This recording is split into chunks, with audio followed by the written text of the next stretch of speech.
Reka mbashimire mwe mwese mukomeje kudukurikira ku muyoboro wacu w'amakuru agezweho. Reka nongere mbaye ikaze nanone kuri uyu wa 27 Mata. Hanyuma ujye munsi yo video yawe niba utarakora kuri subscribe cyangwa se sabone mu ndimi zitandukanye ukandeho kugira ngo ujye uwa mbere mu kuba wabona amakuru ndetse n'ibiganiro tugutegurira umunsi ku munsi gatanu kuri gatanu mu buryo ubu ugezweho. Muri 2022 nibwo rero igihugu cy'u Burusiya cyatangije ibikorwa bya gisirikare ku ruhande rw'igihugu cya Ukraine, nkuko rero perezida w'igihugu cy'u Burusiya Vladimir Putin yakomeje kugenda igaruka. Imyaka rero ikaba igiye kuba itatu igihugu cy'u Burusiya rero gitangije ibyo bikorwa byose rero byakomeje kugenda byamaganwa n'ibihugu bitandukanye cyane rero byo mu burengerazuba bw'isi, bugaragaza ko ibyo Uburusiya bwakoze bidakwiriye habe na gato. N'intambara rero imaze kugwamo abatari bake ku mpande zombi, ku ruhande rw'Uburusiya ndetse no ku ruhande rwa Ukraine. Ni intambara kandi yasenye byinshi bitandukanye ku mpande zombi. Gusa kuri ubu ngubu kandi hari amakuru y'uko igihugu cy'u Burusiya cyamaze kwemera kugirana ibiganiro na Ukraine nta mananiza, nk'uko tugiye kubirebera hamwe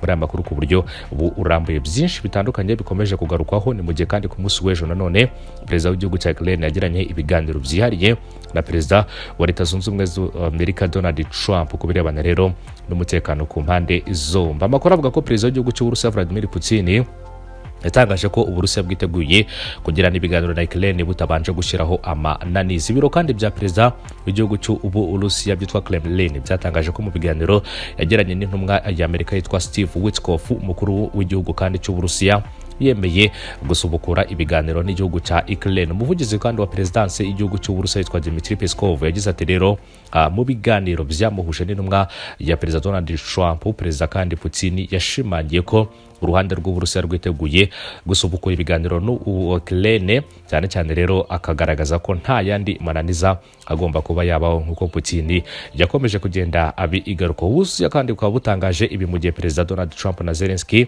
baguriye cyangwa se bahuriye i Vatican kwa 26 Mata 2025, ndetse ibiganiro bagiranye bigenda neza. Trump kandi yikomye Putin avuga ko ashobora kuba adashaka ko intambara ihagarara kuko yemeye ko rero hagabwa ibi itero muri Kiev. Amerika kandi yavuze ko ishobora gufatira Uburusiya ibihano byaba rero iby'ubukungu ndetse n'ibindi mu bundi buryo rero byatuma bareka gukomeza gushoza intambara kuri Ukraine, nk'uko yakomeje kugenda igaruka. Mu minsi ishize nibwo umunyamabanga wihariye wa perezida w'igihugu cy'u Burusiya ushinzwe politike mpuzamahanga muri Kremlin yitwa rero akaba yitwa Yuri Ushakov yatangaje ko ibiganiro byahuje perezida Vladimir Putin n'intumwa yihariye ya perezida Trump Steve Witkoff byatanze icyizere mu gushyira iherezo ku ntambara y'Uburusiya ndetse n'igihugu cya Ukraine. Uyu mugabo rero witwa Ushakov yavuze ko ibyo biganiro byamaze amasaha agera kuri 3 yose, ngo byari ingenzi cyane ko rero avuga ko byatumye Amerika n'Uburusiya bitera intambwe mu kumvikana ku ngingo nyinshi zirimo rero iyi ntambara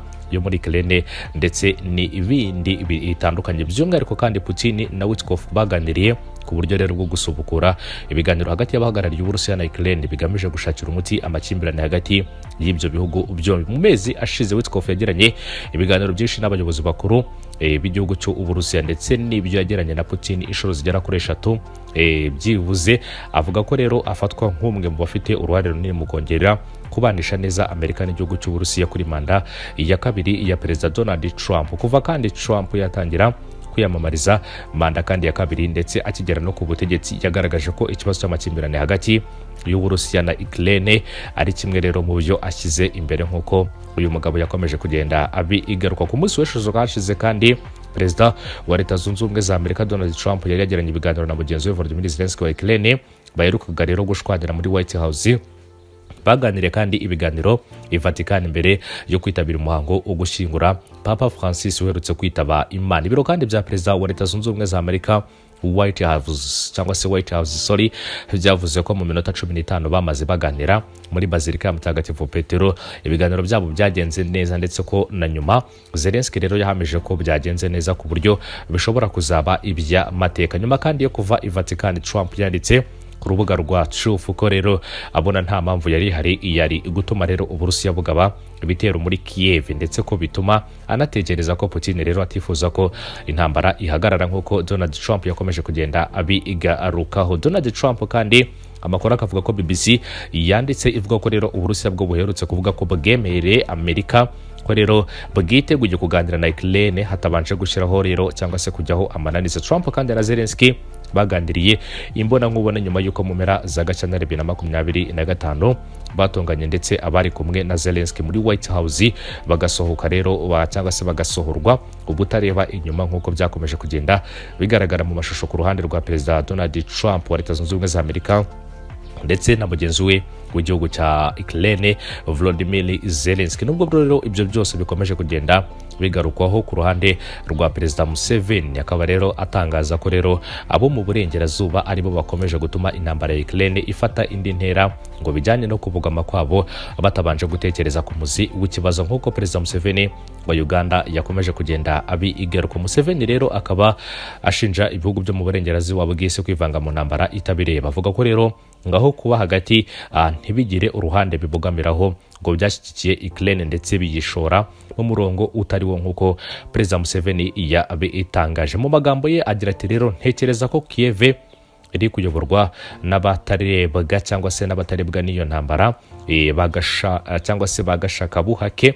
Bamwe rero bakunda kwivanga muri gahunda z'ibindi bihugu, bakora amakosa menshi, nibo bateza kandi ibibazo byinshi na hano muri Afurika kuko baza bagashyigikira impande zitarizo. Perezida kandi Museveni yavuze ko ibyo ari nako bimeze muri Ukraine. Avuga ko kandi abo cyangwa se ko aho kubanza gukemura ibibazo cyangwa se kumva no gusesengura uruhande ruri mu makosa, ibihugu byo mu burengerazuba bw'isi ngo bihitamo gushyigikira uruhande rumwe bititaye ku waba afite kuri cyangwa se kuba bafite ukuri cyangwa uri mu makosa. Yibukije uburyo Uburusiya na Ukraine byahoze ari igihugu kimwe, agaragaza ko rero ibiri kuba ari nka gatanya rero kubashakanye, bityo ko rero ababyinjiramo bagomba kubanza gusesengura umuzi w'ikibazo. Yagaragaje rero uburyo abo mu burengerazuba bw'isi badashaka kumva igihugu cy'Uburusiya. Agira ati rero iyo mwashakanye nyuma mugatandukana uragenzura, bakagombye kuba rero baribajije igihe Uburusiya na Ukraine byatandukaniye bakagenzura niba byarakozwe mu buryo bwa nyabwo, nk'uko Perezida Museveni akomeza kugenda ashinja rero ibihugu byo mu burengerazuba bw'isi kwivanga mu bibazo by'Uburusiya ndetse n'igihugu cya Ukraine. Perezida kandi Museveni yasabye ibihugu byo mu burengerazuba bw'isi kutabogamira ku ruhande rumwe, ahubwo bikareba ku mpamvu ndetse no ku mpande zombi.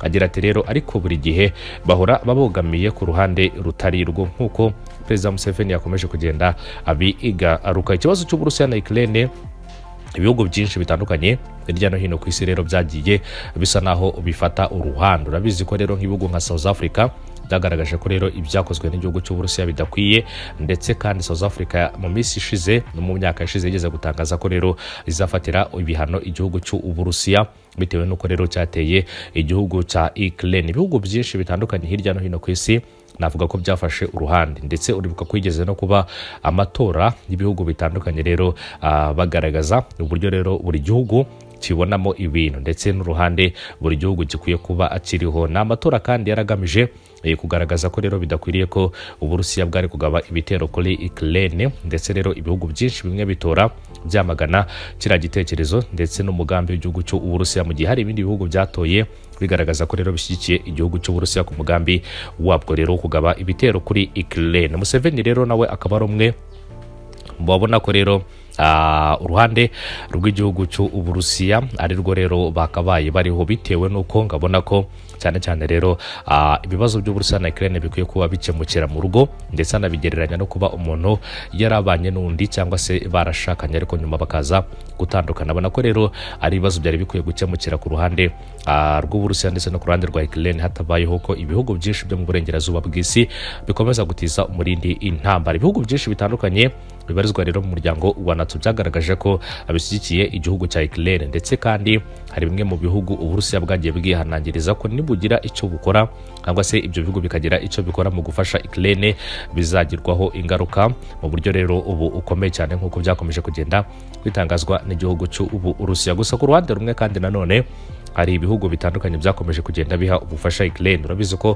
Ubufaransa bwabahaye indege, hari n'ibindi bihugu bitandukanye byakomeje kugenda bigaragaza ko bishyigikiye igihugu cya Ukraine. Urabizi ko Leta Zunze Ubumwe za Amerika nayo rero kuva iyi ntambara yatangira yagiye igaragaza ko ishyigikiye igihugu cya Ukraine, ndetse kugeza mu minsi ishize Trump avuze ko rero ahagaritse inkunga zose mu buryo bwa gisirikare yahaga igihugu cya Ukraine. Ibintu byarakaje Ukraine cyane, ndetse bituma amasezerano yaragiye gusinywa hagati ya Ukraine ndetse na Leta Zunze Ubumwe za Amerika adasinywa uko bikwiriye.